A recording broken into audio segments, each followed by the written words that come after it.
Railway stations are functional, but rarely would they be considered aesthetically pleasing. In fact, the last thing most people would think of in association with them is gardening. But yesterday, the State Rail Authority announced a number of awards for just that, the best railway gardens in the state. And while Wagga Wagga was judged the overall winner, Hamilton Station in Newcastle was chosen as the best in the city and its surrounding districts. The station's garden provides welcome relief in an inevitably stark landscape. The garden competition was introduced in 1982 and the city of the rail authority celebrated results in a significant improvement in many railway stations.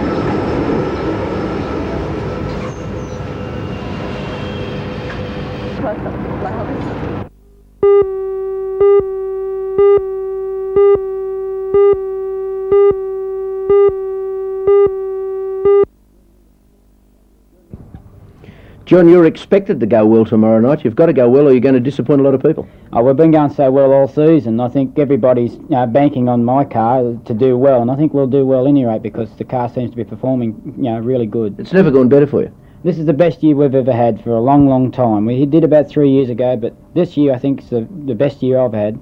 Roger Clark and yourself have got form on the board, and he's going particularly well too. Well, Roger, he's surprised everybody, I think, and he's right up with me. And I think the pair of us together are really going to show the Yanks, that we're going to run as a team. How competitive is Johnny Smith?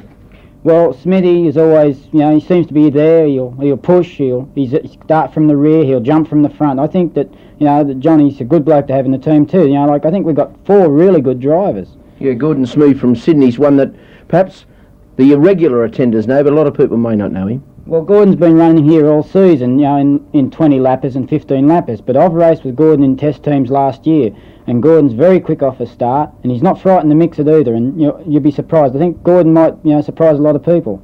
Coming out, Ed Wilbur, we know about Ed. He's big on steam and he can drive a motor car. We know about Rodney Combs. We know about Ray Godsey, but there is a new guy that we don't know a lot about. What do you know about him? Well, I heard he's the hot stuff in the States, but when he gets out here with the 4 good cars that we've got, and they're going to have 4 good guys this year, and I think that test teams are a lot different than just go out and open slather racing, and I think we've got to run as a team, and if this guy can't mix it as a team, we might have the edge of putting a car between him and the other guys and taking the points. Ken Brightbill, had you heard of him before he... Well, I haven't actually heard a lot about him. I've read a lot, and apparently he's beaten Combs and Godsey. And Larry Moore. Yeah, and Larry Moore. Moore. Made a big impression up here. Yeah, and this year he seems to be more or less the rookie in America, and when he comes here, he's probably expected to do a lot too. But I think that we've got a little bit of edge. They probably think that we're all suckers, but I think that we've got our homework done too. Right.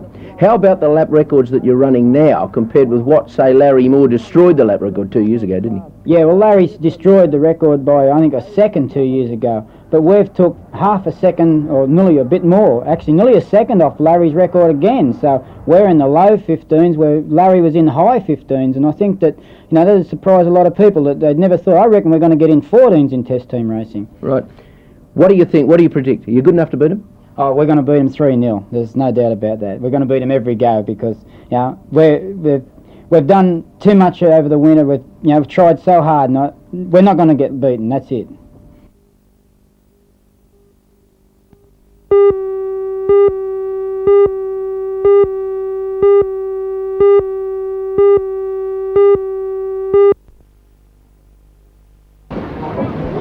After hours of battling nearly 6-metre seas and snapping 6 tow lines, the Doyle water driven craft into top seas yesterday afternoon.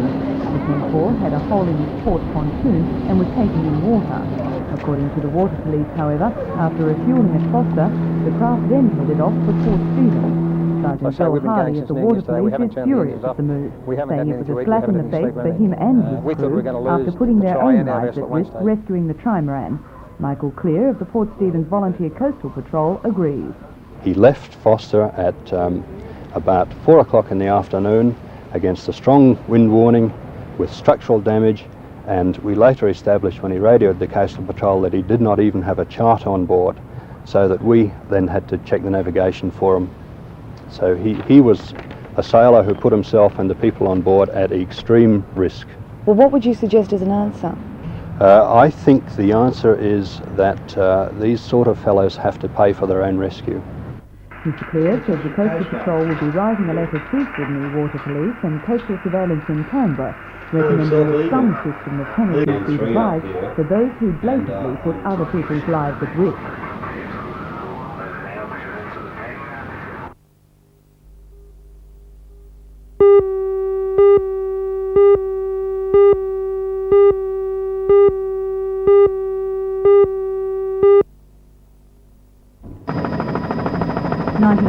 Is only the second year the college's Wildlife Illustration Scholarship has been available, and yet already the CAE has drawn a huge response from applicants eager to take advantage of this unique opportunity. The $1,500 scholarship is made available through a grant from the New South Wales National Parks and Wildlife Service. It's available to students who enrol in the college's graduate diploma in art and specialise in plant and wildlife illustration. Last year's winner was Deborah Clark of Barbie. Applications for 1985 have been received so far from most Australian states, and more are expected as the closing date is not until the end of January. The winning candidate will be required to place their work on public exhibition for the National Parks and Wildlife Service.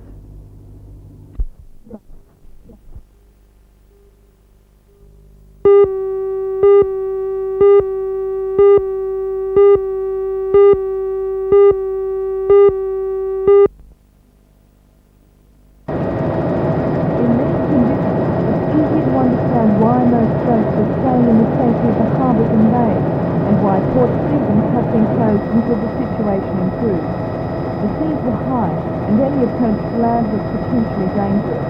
On Borton Island, the rescue helicopter was brought in to aid a 45-year-old Charlestown man who was suffering from acute high blood pressure. The fisherman, Mr. Leslie Torres, was taken to Royal Newcastle Hospital and is reported to be in a satisfactory condition. A call for help was made from these huts, which the National Parks and Wildlife Service has proposed be torn down as part of the Mile Lake National Park Plan of Management. The fishermen say that it's situations like this one that strengthen the case for the retention of the fishing huts. Well, as you can see today, we've got a couple of emergencies. This one's fairly serious, a heart sufferer, and we were requested radio this morning, and the Westpac's on its way, and this is the conditions that prevail quite often on these islands, and we maintain that through the hut owners and the club people we can maintain a fairly good safety standard, which we don't think that the survival shelter can offer as what we've got at the moment. So you think that the National Parks and Wildlife Service should compromise in this situation? Hopefully we would like to see compromise. At the moment we have tried through channels, through Sydney, they've turned a deaf ear to compromise, but this situation we didn't want to arise. We know it's happened many a time over the years, and this is the problem we'll always face with these offshore islands.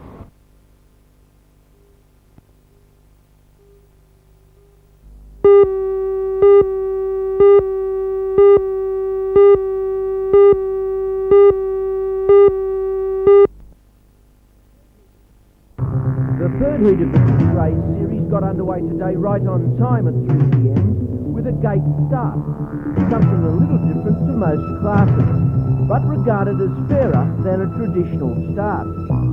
Series leader Lindy Lou, sailed by former world champions Terry Furwood and Reg Crick, got away first, but because of the system, had further to travel to the first mark. To the first mark, it was Saltwater Wine, the current world champion, with Dean Blatchford and Tommy Woods in charge. They had their spinnaker up in quick time, and had put a gap just in front though of several boats, including former top 16-foot skipper Gary Bruniges and Greg Gardner in Dad's Lab. The world champion could not hold his advantage, and the race was finally won by Gary Bruniges in Dad's Lab from Dirty Dean for Sweet Winter and Sue Kay. Then came Saltwater Wine and Enigma with Bob Stuffle and Paul Jones. Dad's Lab stood well though his series leader. Over the lake at the Ski Club, Guess What still leads in the skate nationals.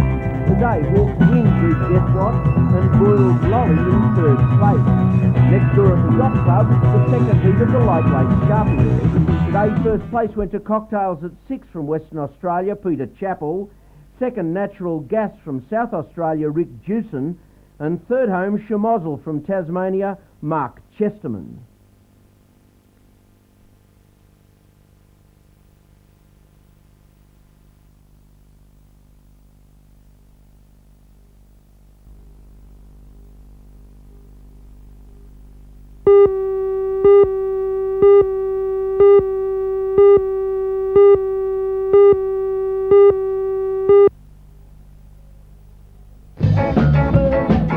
Everyone decided to celebrate the Indigenous Day.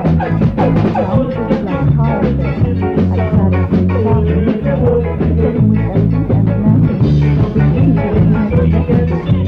Many of them also celebrated Indigenous food from the surrounding imperial Johnson, the music of Funk and Soul.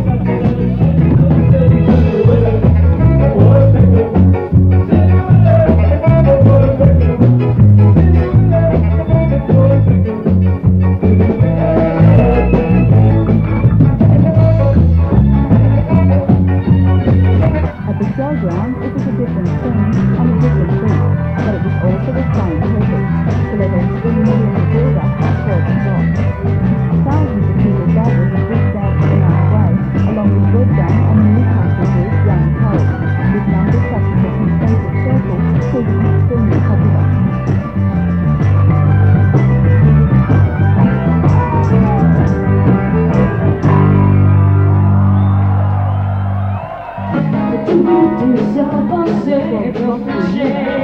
Soared even higher. At Winston, the Scotland Junction, the as it was the last time We went so straight and narrow. Says much more than we deserve. I got voices called, but it was simply the best place in the world to be on the music. hearts that lost to be now is you.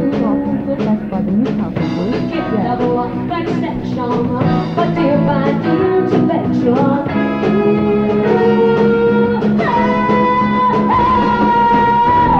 It's gonna be a space for something. Tell me to have on the getaway. Tell me to get it right in time. and then it was the moment everyone had been waiting for. Without the love you bring, to love is what we want. The second time around.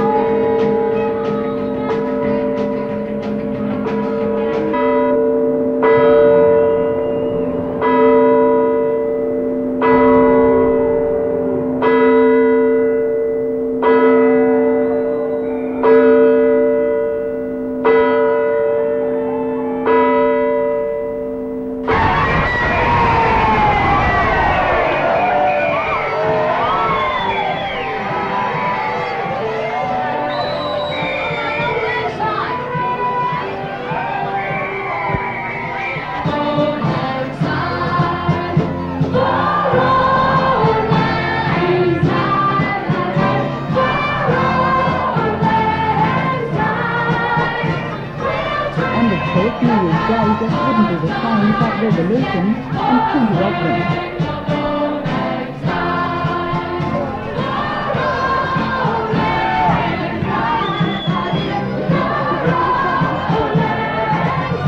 What's your New Year's resolution? Oh, I don't know.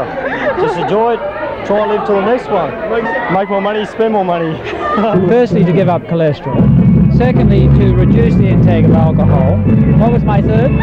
Stop drinking. Completely? Yes, if I can. I'm just going to try and eat more food, I think. Our resolution is not to get caught without a resolution next year.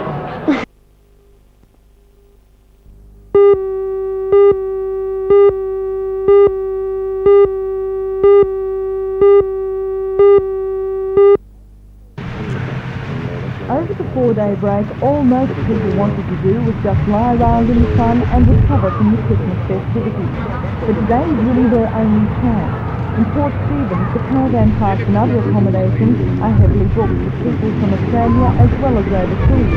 And in today's weather, it's easy to see why they made the effort. The Port of Newcastle was reopened this morning after being closed overnight because of the dangerously high seas. But some beaches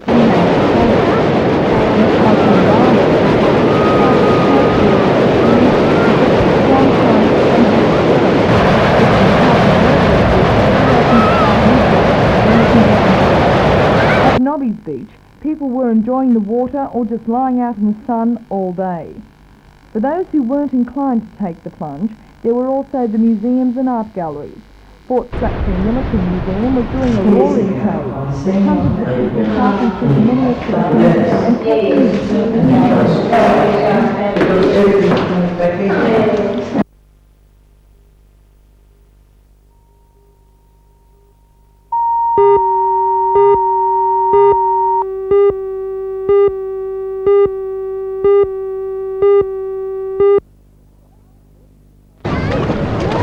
ordinary classes will be held at every school in the Newcastle region. Classes are held for children mainly between the ages of 5 and 9 years old. Instruction varies too, but each group of children through their pages, firstly testing them for their level of confidence in the water. This will then be divided into 1 team, those who are weak students and those advanced students who will go to their water station reserve. According to senior recreational industry in the boardroom, the increasing number of tides and pellets used to drown make the classes essential. We regard the lessons very important. For instance, last financial year, 27 drownings occurred in the Hunter region alone. And so we've tried to increase the Learn to Swim programs to operate water safety classes as well. So we regard them as very, very important. How popular have they become? Very popular in the Hunter region. Approximately 7,000 children were taught to swim in the Hunter region last year, and we enrolled 6,000 people this year, and we're still enrolling children for today and tomorrow.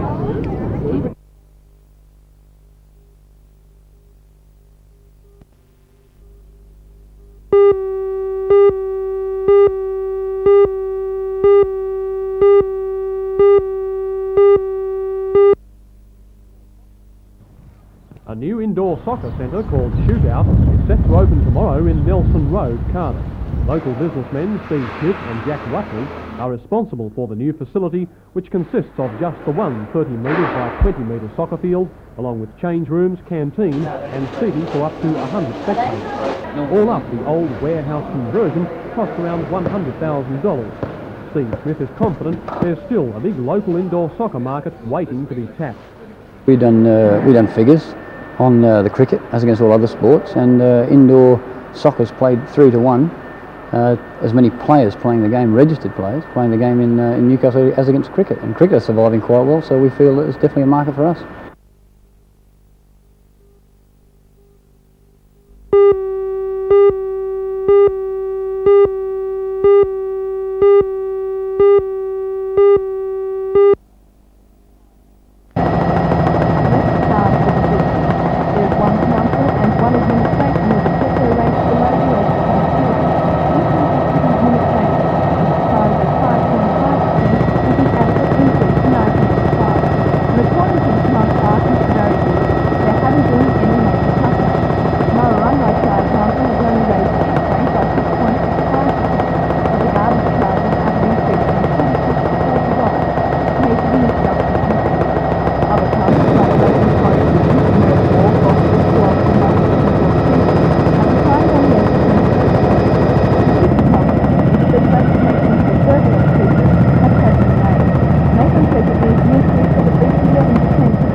The Minister for Local Government says he'll consider applications for rate increases above the 8% government ceiling individually and let the councils know within 2 weeks.